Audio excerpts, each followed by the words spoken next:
Assalamualaikum warahmatullahi wabarakatuh. Alhamdulillahirabbil alamin.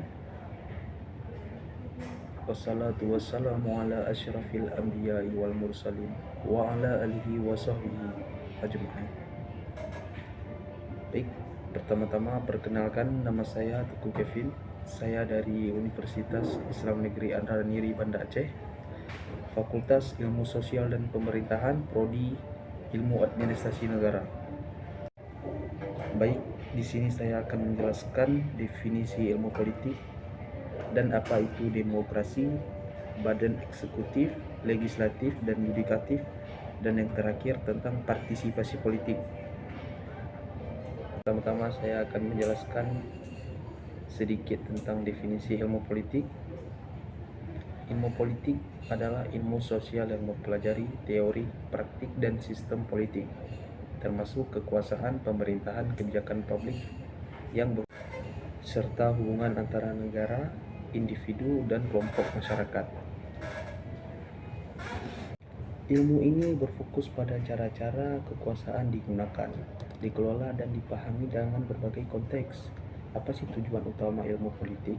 Dengan memahami, menganalisis struktur proses dan dinamika sosial kekuasaan. Baik, kita lanjut mengenai demokrasi. Saya akan sedikit menjelaskan beberapa konsep demokrasi. Kita mengenal beberapa macam istilah demokrasi. Ada demokrasi konstitusional, demokrasi terpimpin, demokrasi Pancasila, demokrasi Soviet, dan yang terakhir ada demokrasi nasional. Baik, apa itu demokrasi? Demokrasi berarti kekuasaan rakyat atau government by the people. Setelah Perang Dunia Kedua terjadi, kapan terjadinya Perang Dunia Kedua? Perang Dunia Kedua yang kita ketahui terjadi pada tahun 1 September 1939 sampai 2 September 1945 setelah kemenangan sekutu atas kekalahan Jepang. Pasca terjadi insiden Perang Dunia Kedua, banyak negara menggunakan konsep demokrasi. Kita lanjut mengenai prinsip-prinsip demokrasi. Prinsip demokrasi ada kedaulatan rakyat, yang dimana rakyat memiliki kekuasaan tertinggi untuk menentukan arah kebijakan yang lebih baik. Dan yang kedua ada kebebasan berpendapat, yang dimana rakyat bebas untuk bersuara tanpa adanya diskriminasi atau ancaman dari berbagai pihak. Dan yang ketiga ada persamaan hak, yang dimana masyarakat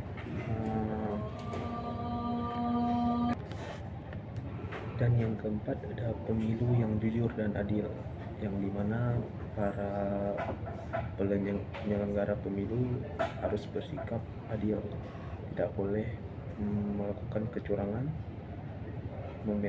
membeda-bedakan calon atau pihak yang lain, harus bersikap selektif, adil.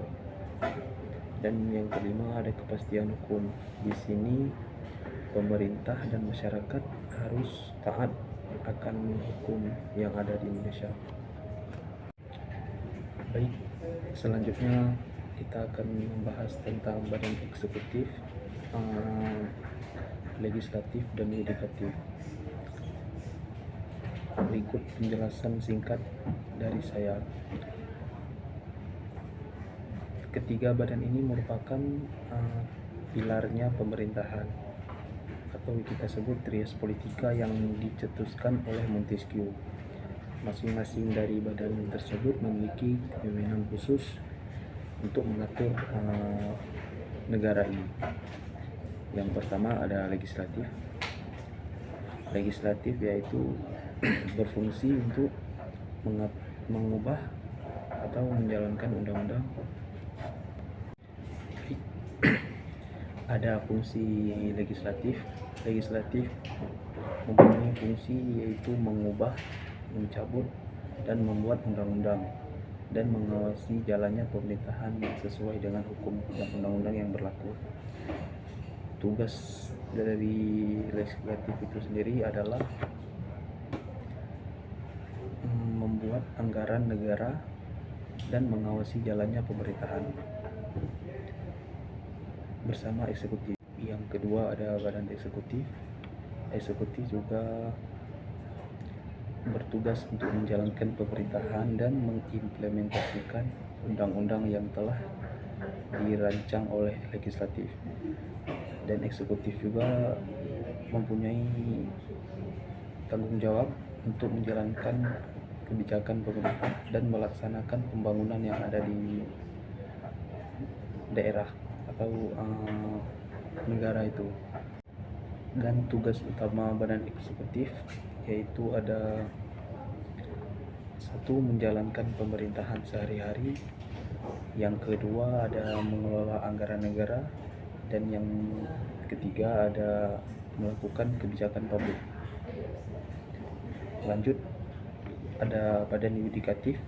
Badan yudikatif adalah salah satu badan untuk mengelola hukum dan keadilan yang ada di negara Indonesia.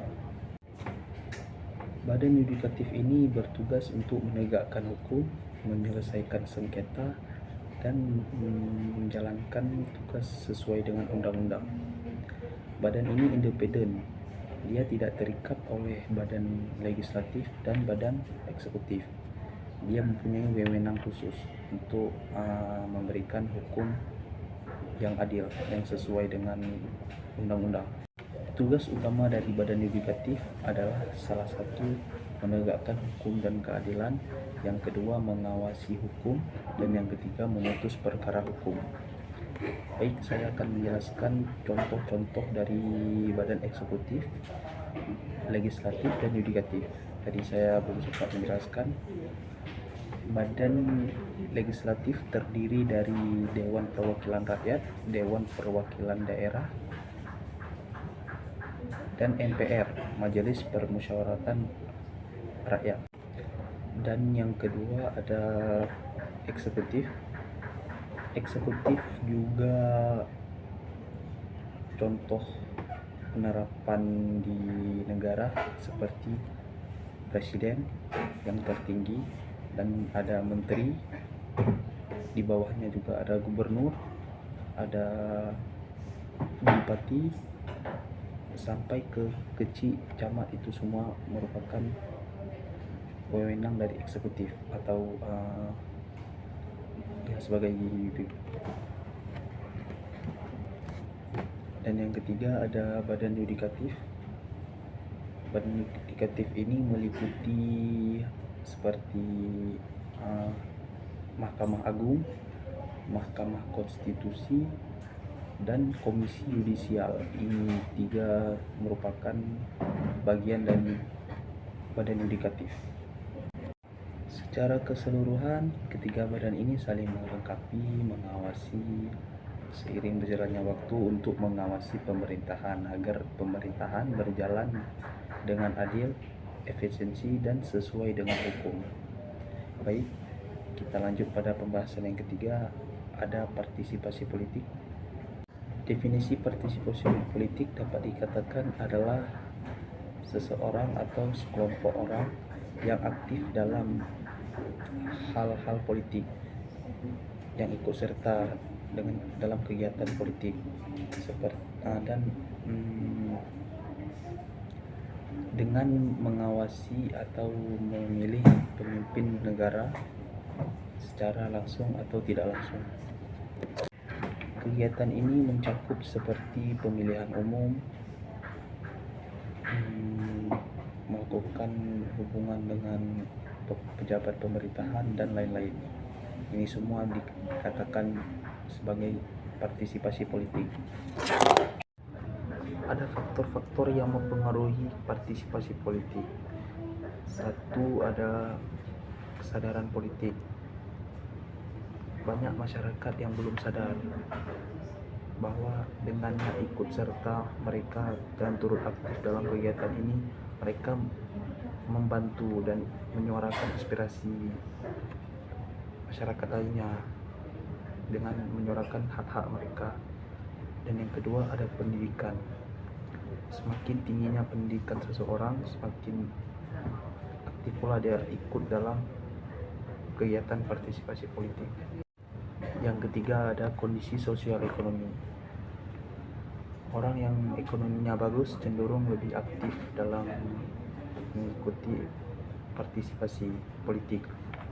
Dan keempat ada kepercayaan terhadap pemerintah. Yang kelima ada budaya politik, partisipasi politik. Ini yang susah untuk dilepaskan di negara kita. Kita menganut sistem budaya politik kebanyakan parokial dan kaula. Parokial adalah orang-orang yang terbelakang, dan yang kedua kaula, orang ikut-ikutan. Sekarang kita mengikut partisipasi politik ini bukan lagi hati nurani, dibandingkan dengan FOMO atau ada kawan milih kita juga milih, itu tidak sesuai kepribadian dan hati nurani. Dan ketiga partisipan, ini jarang ditemui pada masyarakat Indonesia. Dan yang terakhir ada jenis partisipasi politik, ada dua, ada secara langsung yang dimana masyarakat turut ikut langsung dalam pemilihan seperti referendum, musyawarah desa dan yang lain-lain. Dan yang kedua ada secara tidak langsung yang dimana kita memilih wakil rakyat melalui pemilu. Baik, kesimpulan dari saya, partisipasi politik ini sangat penting bagi seluruh masyarakat Indonesia untuk keberlangsungan demokrasi, karena memungkinkan warga negara untuk menyuarakan aspirasi ke depannya. Baik, ini saja dari saya. Jika ada salah kata, saya mohon maaf. Wabillahi taufiq wal hidayah. Wassalamualaikum warahmatullahi wabarakatuh.